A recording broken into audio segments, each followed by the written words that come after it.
Have you heard of community solar? Well, you're looking at it. It's an active climate solution, and I'm here with Nautilus Solar in upstate New York to walk you through and teach you all about it. So let's get into it.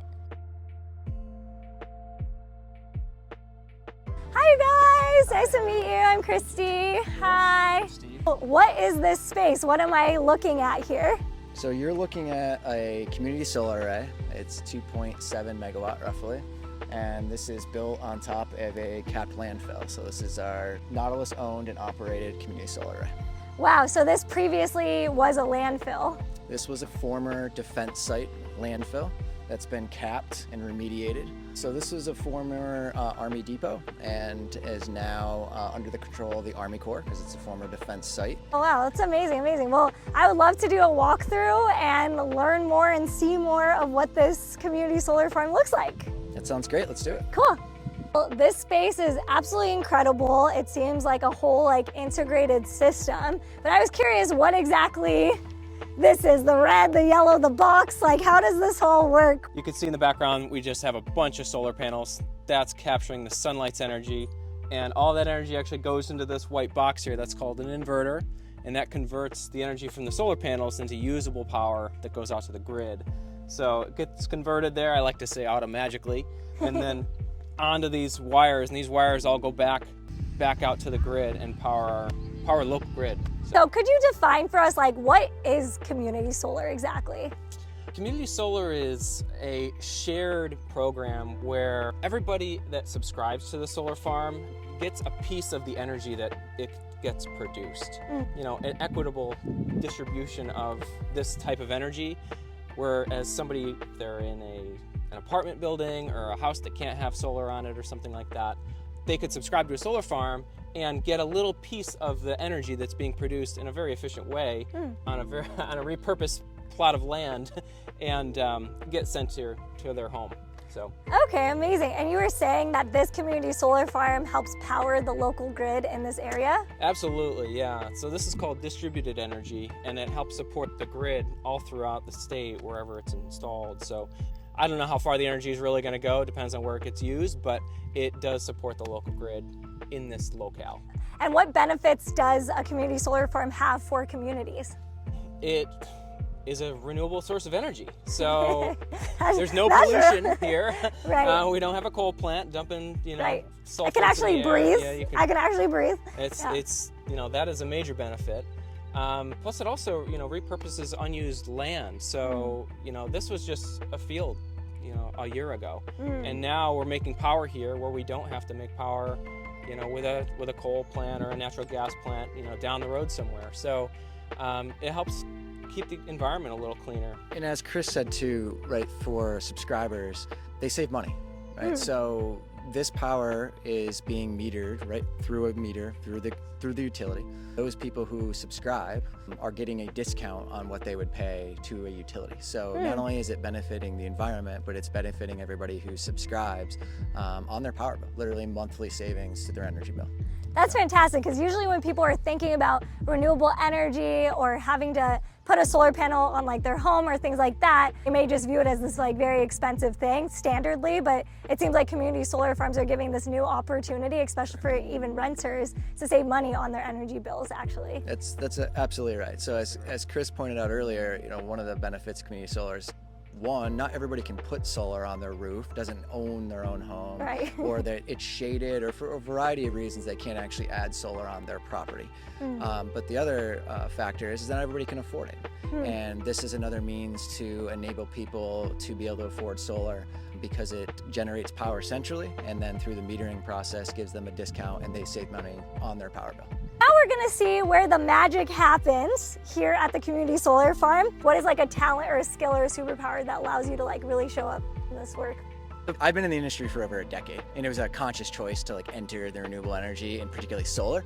And the reason for that is because I wanted to make a difference in the world. And this does it both by helping the environment, but by helping people. And so for those reasons, that's literally why I'm here and why I continue to do it every day. So. I love that. Somewhat similar. I joined the solar industry in 2008 after I got out of the military, and part of that inspiration was because of why we tend to go to war is over resources. And the solution seemed to me at the time, and still does every day, is that we can make power here with our own sun. You know what I mean? We don't have to drill holes to get oil out of the ground. We don't have to rely on other countries for energy. We can make the power here. So I really wanted to get into solar to stop having to go to war. Wow, that's deep. That's true. On average, how long does it take to get the sun from the solar panel and the solar energy through all of this to get to this phase? Oh goodness, speed of light. It's the speed of light. Yeah, electrons move very quickly.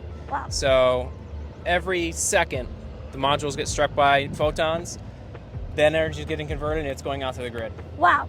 Very Just quick, very, very quick. Yes. Okay. Lots of electrons all the time.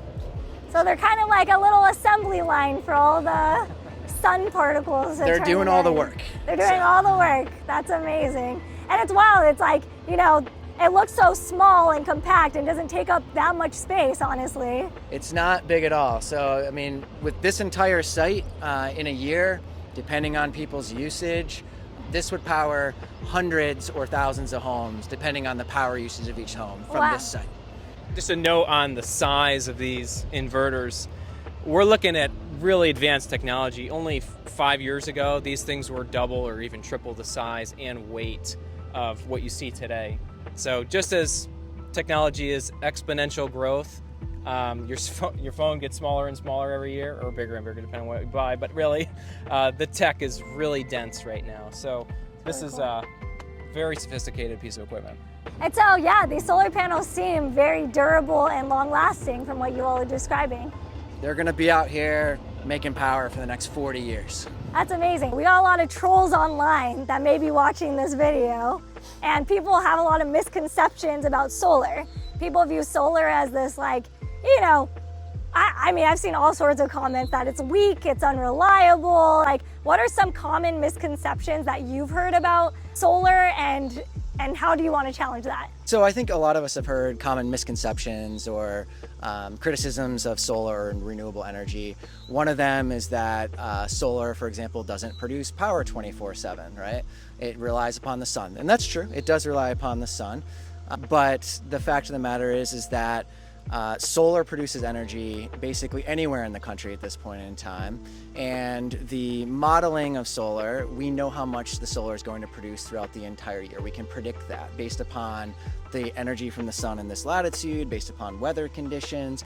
It's predictable. The other help that's coming is that battery technology, right? So this site does not have batteries attached to it, but battery technology is coming down in price. That's something that will be added in the future to many solar projects, and that will reduce the price further and also make solar able to produce energy 24/7. Reliability with solar, though, is not an issue, right? It's been around now for a long time, and it's actually renewable energy and solar and wind are the fastest growing energy segments in the United States at this point in time. So solar itself, as long as the sun is shining, is completely reliable. It's just when the sun is not shining, and that's where the batteries will come in. But as I said, we model that. We know exactly how much it's going to produce throughout the year. And we can tell what that power will be and then subscribe people for that amount of power. Got it. That's awesome. Do you have any common misconceptions you'd want to debunk about solar, if anything? Sure, I'll take a stab at it. You know, haters gonna hate. What are you gonna do?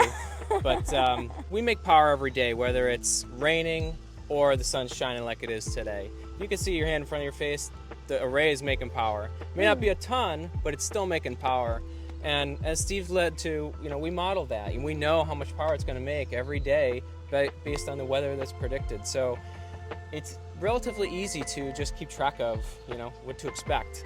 And again, the batteries are coming. So from a reliability standpoint, it's actually super reliable because there are no moving parts. And you put a solar array out, and it doesn't make any noise, doesn't produce any emissions, and it sits there for 40 years and generates clean power. So, And so building off of that, this is like a long-term industry. Could you talk a little bit more on, like, you know, the job opportunities with community solar?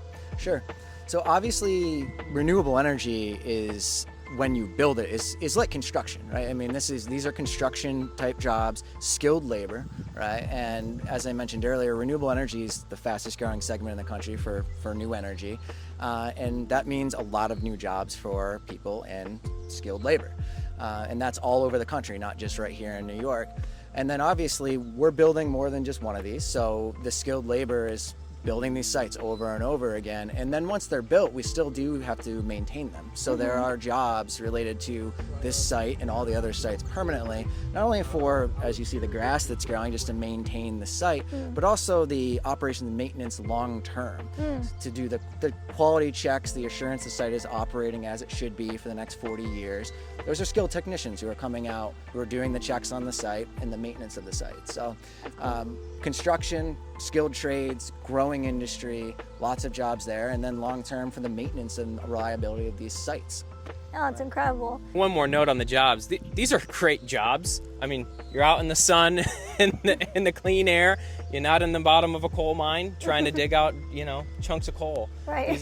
These are skilled, smart people jobs. So it's great to have them local, and it's great to do. The work is good, actually. No, that's awesome. Does Nautilus have any plans to address things like solar recycling, or addressing, waste management from the solar panels after they've lived its long life? Yeah, absolutely. We have a general plan in place, which is recycle the majority of the site, honestly. So there are actually sites right now that get totally repaneled. They pull the modules off and they send them to a facility where they get basically stripped of all their parts, everything's broken down and recycled. You're looking at aluminum, you're looking at steel, and the majority of it is glass and silicon. So silicon is high-grade silicon, it's surgical-grade silicon, so that is very valuable to recycle, and of course it can make another solar panel just as easy as it did the first time. This site, along with all the other sites we build, they have what's called a decommissioning bond, and what that means is that at the end of the life, if we're not going to continue to use the site and put new modules up, then we are obligated to take this all down and restore it to what the condition was before. So when you're looking at it now, it's modules on ballast blocks. All of that can be removed. Everything will be taken off the land and returned to the state it's in now. And that's true of a site that's on a landfill, or if it's on a piece of farmer's property where we remove all the steel, recycle everything, and then it goes back to the state of a farm field again. Wow. What do you feel is the future of community solar? Why is it so important? And where do you see it going in the next 20, 30, 40 years? I think distributed generation is ultimately going to be how we transform our grid to a more sustainable network. Right now we have centralized generation that we're slowly modifying into distributed generation. And distributed generation is a lot more stable too. You can lose a power plant and it takes out a whole region. You lose a solar site, it'll take out a very small area, if not anything, depending on where the switch gear is and the substation is. And if the batteries are operational, which we don't have yet, but we will. So as we progress towards a more distributed generation, we'll have solar sites everywhere, and they'll be all distributed throughout the state, tucked away in little nooks and crannies, but supporting the grid every day, all day. And we won't have natural gas, we won't have coal, and possibly not even nuclear, depending on how it all goes. I'm sure we'll have hydro, that's another form of solar system. But yeah, I expect we'll have batteries, and we'll also likely have even charging stations for cars, right? We could integrate EVs into solar systems where you could cover a parking lot, for say, with solar panels and plug in all the cars there. If they stay parked overnight, they could support the grid with their own batteries. So there's a lot to be done with batteries in conjunction with renewable energy. So that's kind of how I see it going. No, that's super interesting. That's a great point. Community solar, I think, is actually kind of in its infancy right now, right? It's a state by state kind of policy. And so as states adopt new policies that enable community solar to grow, there'll be rapid growth, not only here in New York, but across the country. And New York has been earlier than other states to adopt, but there will be more programs in New York to encourage community solar.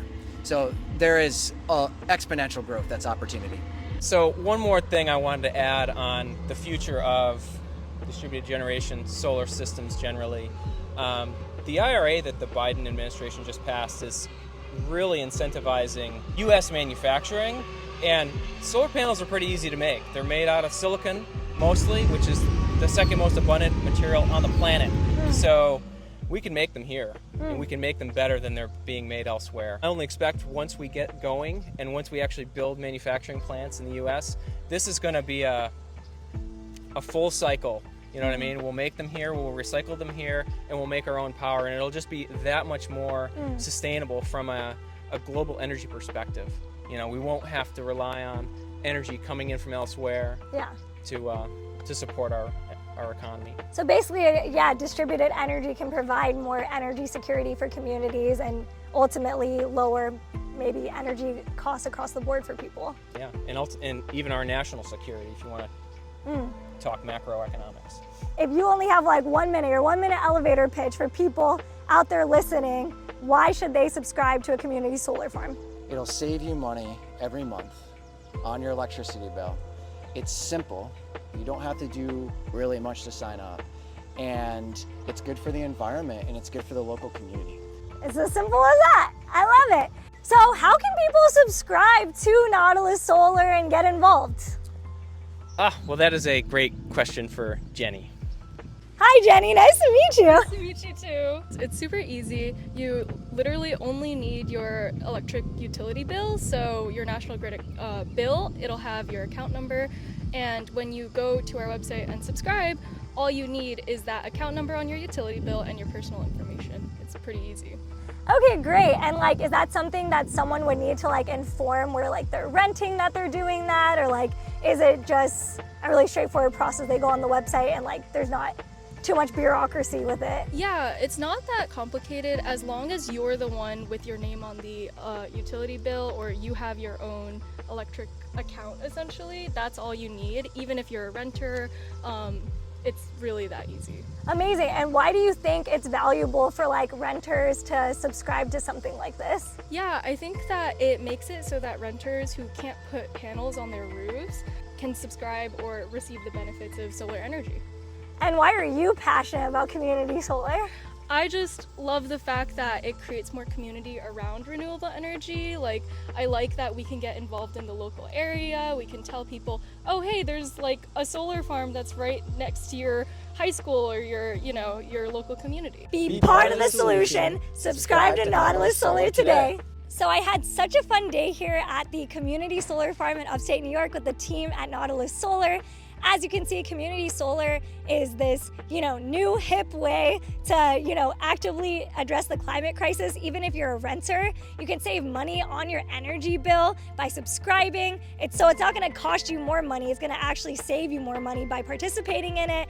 Not only that, you're going to be a part of a community-led solution that provides, local economic opportunities, powers local grids, and ultimately distributed energy, as was mentioned by our experts here today, is the future of energy security, of making sure that our communities have the autonomy and ownership over our localized grid.